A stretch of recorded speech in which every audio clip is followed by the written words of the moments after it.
Uh, Greetings to all the participants. First of all, I would like to thank you, the organizers, for providing me this opportunity to speak on this platform. I'm Jitendra Kumar Singh from Consulting Engineers Association of India, and today I'm representing FIDIC Asia Pacific Future Leaders Committee. Yeah, I hope we can see the screen. Yes. Okay. So integrity and trust are intrinsically related.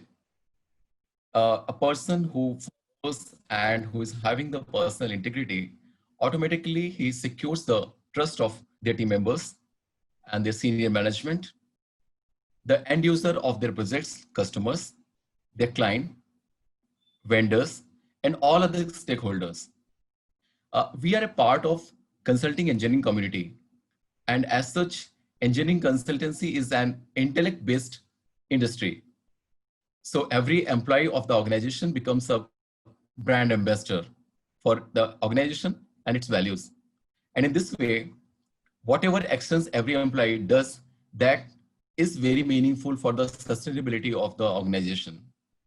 So this way we can understand that uh, personal integrity is not a choice. It has to be there for the growth and sustainability of the organization. And if we imbibe the culture of integrity in the starting stage of the career, and especially focusing on future leaders, that is of crucial importance. Let us quickly look upon the common dilemmas, some of the common dilemmas which I have listed here and that are faced by future leaders. I have put them in two categories. First is in work environment, that is design offices, where we plan and design the engineering projects. And second is the construction supervision field work, where the projects are implemented and supervised by us as a consultant. Again, you can see there are two groups, internal and external. By internal, we mean that the issues which are related within the team and within the organization. And external means the issues which comes by interacting with vendors, client, and other stakeholders. The issues which I have listed here is now not direct experience by me, but while interacting with other future leaders and other consultants working within India, I listed these points which are common. And I believe that you will be able to relate some of these points. So we will discuss quickly. Senior asking to manipulate data or time charging. So that is an internal issue due to so many compulsions or maybe some unethical behavior of senior. You may be compelled to manipulate with data or time charging on the project. Procurement of service agencies materials.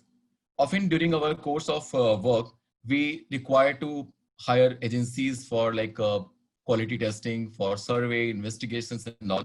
And we need to procure some materials also. So there is a possibility of corruption in the procurement of these services, and that aspect is being covered here. Next is manipulating expert CV. We often come across while submitting a proposal for winning a project, we come across that if we manipulate the CV of the expert, we get more marks in the evaluation or maybe in the company credentials. So that is the kind of unethical behavior which comes across in this category. In external, we find that the vendors we are interacting with, they are seeking for favorable contract conditions. They're insisting us to add or remove some of the clauses so that the contract becomes favorable to them. Another issue is that vendor is seeking information about competitors in quotation because we are the privy or we have the access to the information. They are insisting us to share that knowledge. And client is seeking favors in return for clearing our invoices or repeat business. For example, a client is asking us to give employment to one of their relatives, or their friends in some other project. That is one of the dilemma coming in this category. When we go to field work, we often come across the issues related to quality and workmanship and all. So within the team, we may find that we are being asked to sign a report, inspection report, which actually we have not done as per the norms.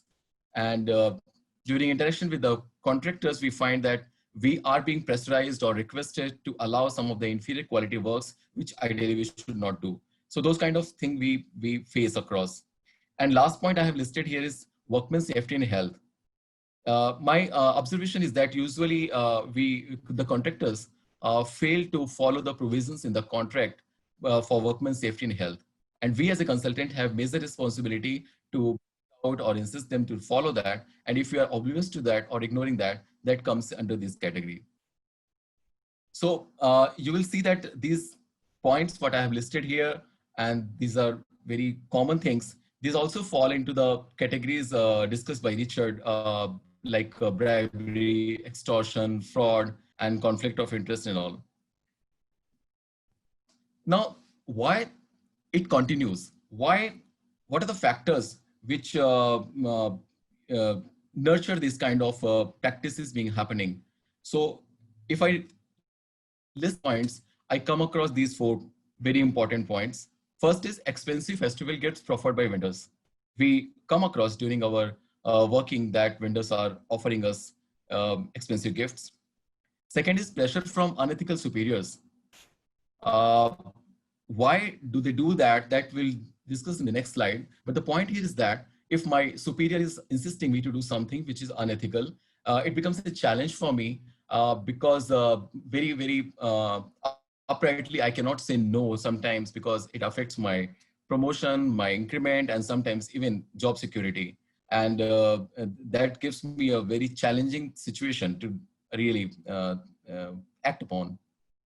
Third is future leader not sure of confidentiality if he or she reports an issue. Because as we were discussing in the earlier panel discussion, there may be things on paper, but the young professional might not be finding it very convenient to report because he was not sure what action will be taken and whether he will be in problem because of doing that. And last one is pressure to meet targets. Often we compromise on the quality, on the situation when we have a pressure to meet targets. So basically, how can these be avoided, handled? If individually we think over these issues, what we come across, and we analyze what can be done, we find that there are 2 basic categories. One is at individual level, and second is at organization level or leadership, where leadership has prominent role to play. If I list down at individual level, what can be done, what are the factors, what are the tools which can help us, I come across, I can list down 4 or 5 points. And those are like, first and important thing is professionalism in work. If we are very professional in our dealing with vendors and others, there are less chances of them asking us favors, which we discussed in the previous slide. Second is not accepting any expensive gifts, because that way we will not be having such obligation to listen their expectation from us.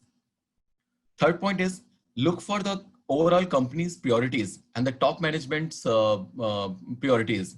So if you find that, no, my top management is very keen towards integrity and they will not support any kind of wrongdoing, please be vocal and raise your concerns that, yes, this is I'm finding uncomfortable and I need help on that.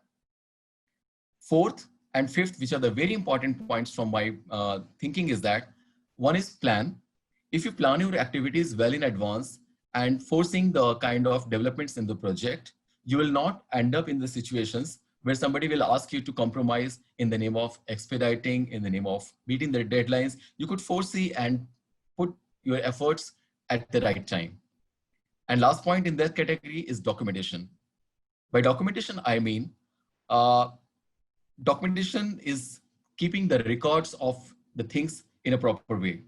For example, if you put your minutes of meeting of important decisions taken in the right way and timely way, then there are less chances of your stakeholders going back and turning from their commitments.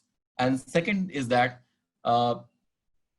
just imagine a scenario where on the construction side, there are inferior quality material placed by the contractor and a construction supervisor, you are insisting him to remove the material from the site. You are asking him to remove and he is promising you, yes, I will do that and I will remove in due course of time. And time passes. Then at some stage, when you insist that this material should not be used, he or she may be saying that, no, see, I don't have time to really replace the material. So allow me to do this. Otherwise, I'll not be able to meet the deadline and all. Then you realize that if I could have side by side, asking him to remove the material, I could have given written instructions, kept my records, copied to their management. Things of this kind would not happen. So documentation is also very much important.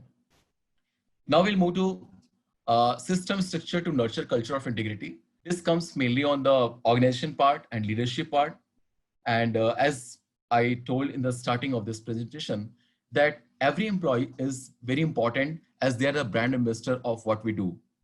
So for an organization, it is very important and very, very helpful to invest into spreading and imbibing the culture of integrity. And we also discussed, John discussed actually in Trusted Advisor, that the client facing employee is actually going to deliver and going to be brand ambassador for your doings. And these points which I have listed here, that is coming from my experience with my previous organization, that is Tata Consulting Engineers. So these were the practices being followed there. Very quickly, I'll just read those points. First is code of conduct. The organization has Tata Code of Conduct. They ask the employees to periodically read that. And these days, this is online, and commit to abide those policies. Second is whistleblower policy, which is very helpful in giving you, the employee, a confidence that, okay, I can raise if it is a very big issue and I'll be protected. Then gift policy. This gift policy addresses giving and receiving both. And it talks on what occasions the gifts can be exchanged. And there is also a cap value mentioned that, okay, beyond this, you should not accept or give, otherwise it will come in kind of a different aspect. Apart from ethics policy, the organization is having ethics counselor. Regular training is provided to counselors also, and also to employees to know them that there is a system of ethics counseling. Like in the panel discussion with Richard, I shared this point that sharing of complaints received and action taken helps a lot in employees understanding that, okay, my organization is following the principles of integrity and I am free to share my concerns. Another point is client and suppliers are informed about the channel of communication for reporting if they have any issues. So in the very start of the project, there is a coordination procedure frame. And one of the important points is to let them know that this is the mail ID and this is the contact detail of the ethics counselor. If the client or vendor has any issues with the project team, project member, or even project team leader.